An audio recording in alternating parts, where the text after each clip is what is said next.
You don't procrastinate because you're lazy. You procrastinate because your brain is protecting you from failure, change, and growth. Once you understand the psychology behind it, you'll never see procrastination the same again. Hit subscribe. This is the channel that wakes people up. Most people think procrastination is an issue of discipline, motivation, or laziness. But the truth is darker and far more personal. When you put something off, especially something important, you're not avoiding the task. You're avoiding the feelings attached to the possibility of failing at it.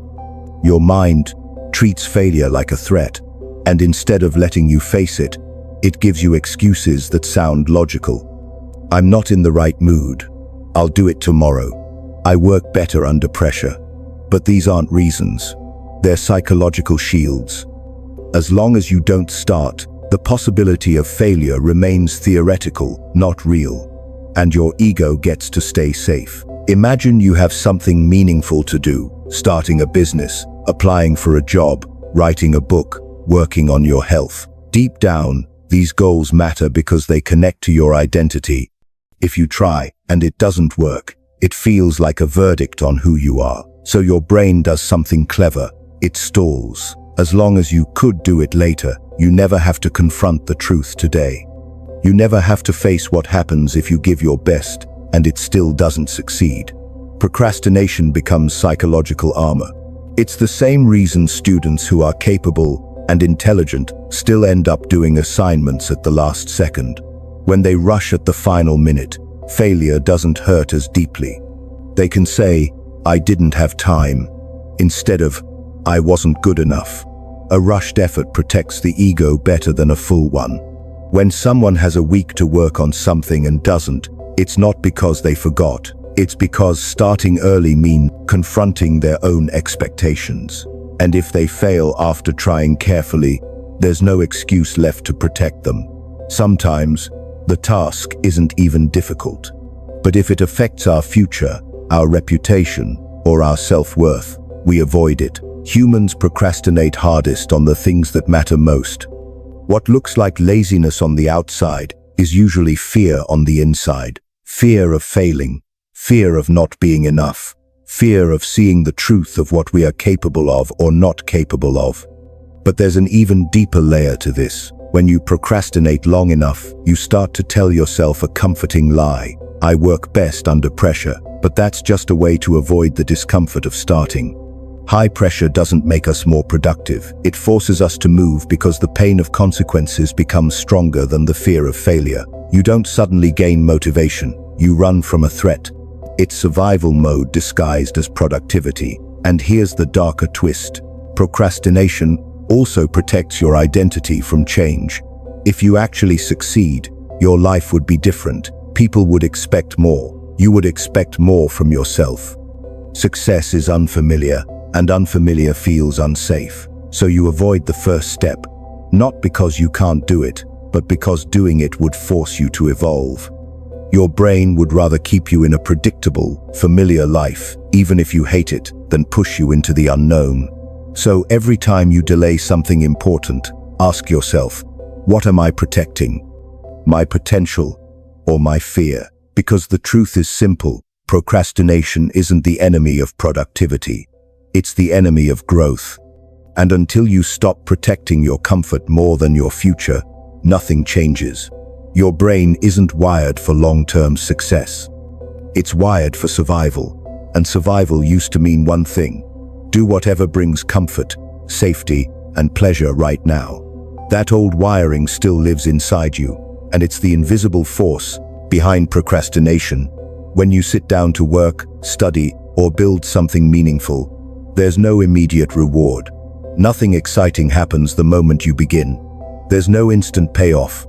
But when you pick up your phone, open social media, watch a video, or distract yourself, your brain gets a fast shot of dopamine. It feels good, quickly and effortlessly. And once your brain learns that avoidance equals instant pleasure, it keeps asking for more. It doesn't care about your goals, deadlines, or dreams. It chases what feels good, not what helps you. That's why scrolling feels easier than starting. Your brain has learned that avoiding challenges brings quicker rewards than facing them. Even when you know you're wasting time, even when anxiety grows, your brain whispers, just one more video, because your biology is trained to seek the fastest source of dopamine. People think procrastination is a mindset issue, but in reality, it's often a chemical habit. Your brain becomes addicted to small spikes of pleasure, so anything that requires patience, discipline, or effort feels painful compared to the instant high of distraction. And the worst part? Every time you choose distraction, your brain strengthens the habit. You reward the behavior, and the brain learns to repeat what gets rewarded. So the next time you try to start something difficult, your brain remembers. The hard path gives nothing right away, but the easy path gives dopamine now. You're not just fighting laziness, you're fighting brain chemistry programmed over years of reinforcement. That's why so many people say, "I don't feel like working right now." It's not that they don't want success. It's that the brain has become conditioned to expect pleasure before effort. Motivation feels impossible when the task doesn't excite the reward system. Hard work has delayed gratification. Distractions have instant gratification. Your brain picks the faster payoff every time. But there's a darker twist in this psychology. Every moment you choose the easier option, you strengthen the belief that you can run from discomfort. Your brain begins to associate important work with pain and avoidance. The task itself starts to feel heavier, scarier, more overwhelming, even if it isn't. That's why the longer you delay, the harder it becomes to begin. The task doesn't change, but your emotional reaction to it does. Your brain trains itself to fear effort. And this is where many people unknowingly trap themselves. They wait for motivation to magically appear, not realizing motivation comes after action, not before it. The brain only releases dopamine when it sees progress. Finishing a small part of the task creates momentum. But because people wait for motivation first, they never reach the point where the brain rewards their effort. They stay stuck in the cycle of wanting results without the emotional energy to begin. So they keep chasing artificial dopamine to numb the guilt, which only makes everything worse. The more pleasure you get from distractions, the more boring life feels without them. Real progress becomes painful. Instant gratification becomes the only thing that feels good. And slowly, people lose the ability to focus at all. But the truth is simple. Your brain isn't the enemy. It's just trained to obey the rewards you give it. Change the reward, and you change the habit. Build small wins, and the brain will start craving progress instead of escape. The only way out of procrastination is to break the addiction to easy dopamine and replace it with the satisfaction of movement, because every time you choose progress over pleasure, you take back control of your life. Some of the biggest procrastinators aren't lazy at all. They're perfectionists. They don't delay because the task is hard. They delay because they want the result to be flawless. When something matters to you, you don't want to do it poorly. You don't want others to judge it. And you don't want to look like you're trying and still not being good enough. So perfection becomes a trap. It convinces you that starting now is too risky. You tell yourself you need the right mood, the right energy, the perfect idea, the perfect plan. But perfection doesn't protect you. It paralyzes you. When you expect flawless results, the first step feels like the most dangerous part. If you start, and it doesn't look perfect, it feels like failure. And because perfectionists are terrified of failure, they avoid chances to face it. They wait for the moment where everything lines up, but that moment never comes. The longer they wait, the bigger the task feels, and the more pressure they put on themselves. That's the cruel part of perfectionism.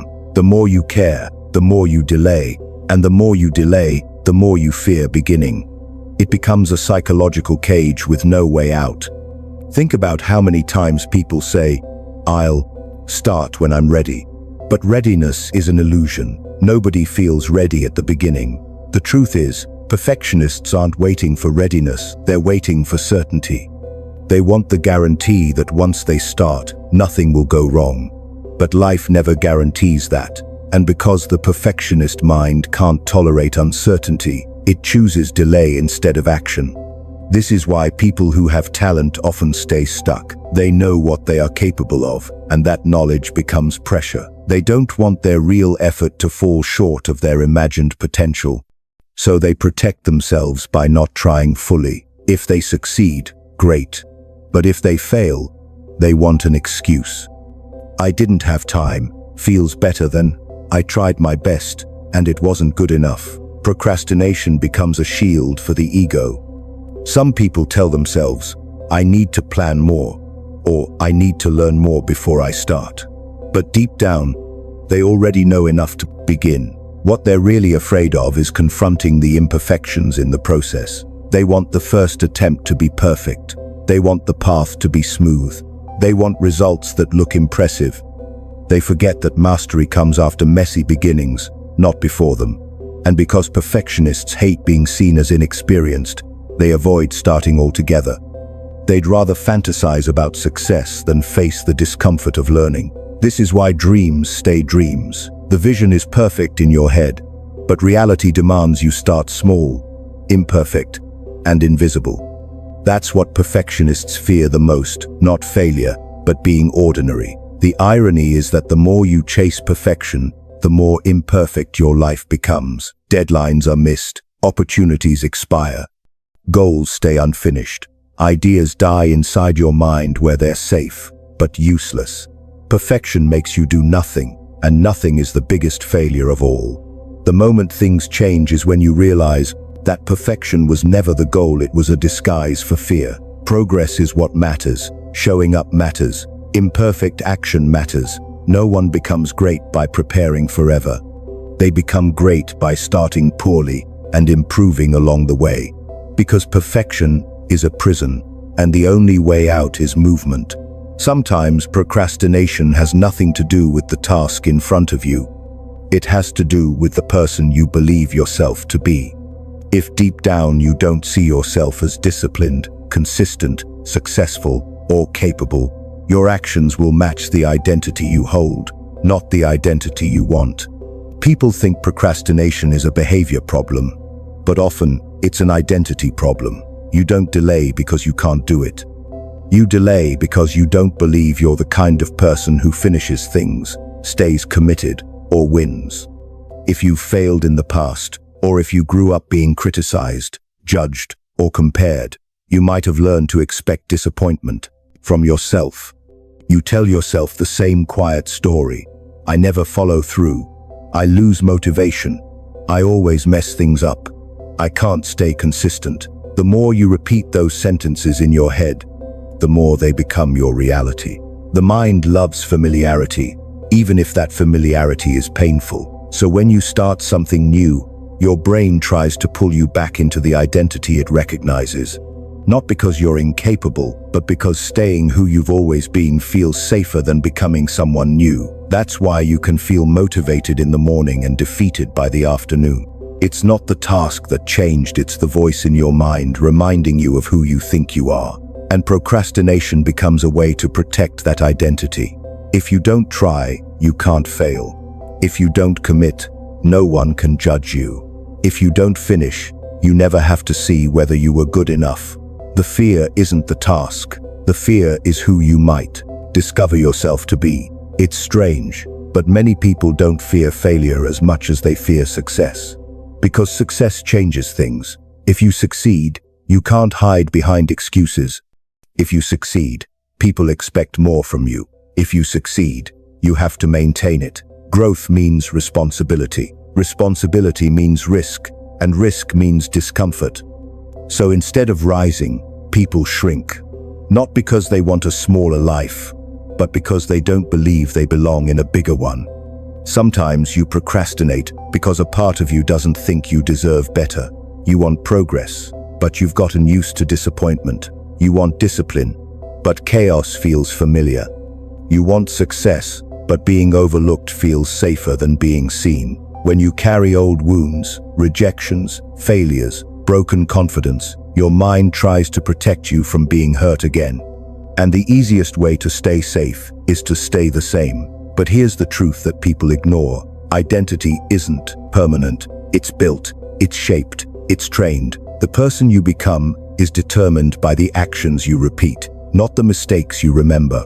Every time you choose to take even a small step, you create evidence that you are capable. Every time you finish a tiny task, you rewrite the story you've told yourself for years. You don't need confidence to begin. You need a reason to prove your past wrong. But nothing changes until you stop waiting for a new identity to arrive on its own. It won't. You earn it by acting like the person you want to be, even when it feels uncomfortable, even when your old self tries to drag you back. The more you move, the quieter the doubt becomes. The more you finish, the stronger your belief becomes. The more you show up, the less your past matters. Because procrastination doesn't destroy your time, it destroys your identity. And every small action you take is a vote for the future you want. Procrastination isn't laziness. It's fear. It's perfection. It's a story you tell yourself about who you are. Every delay, every excuse, every "I'll start tomorrow" is a vote for the life you don't want. But here's the truth no one tells you. The moment you take action, even imperfect action, you break the chains. You step out of the shadow your mind has cast over you.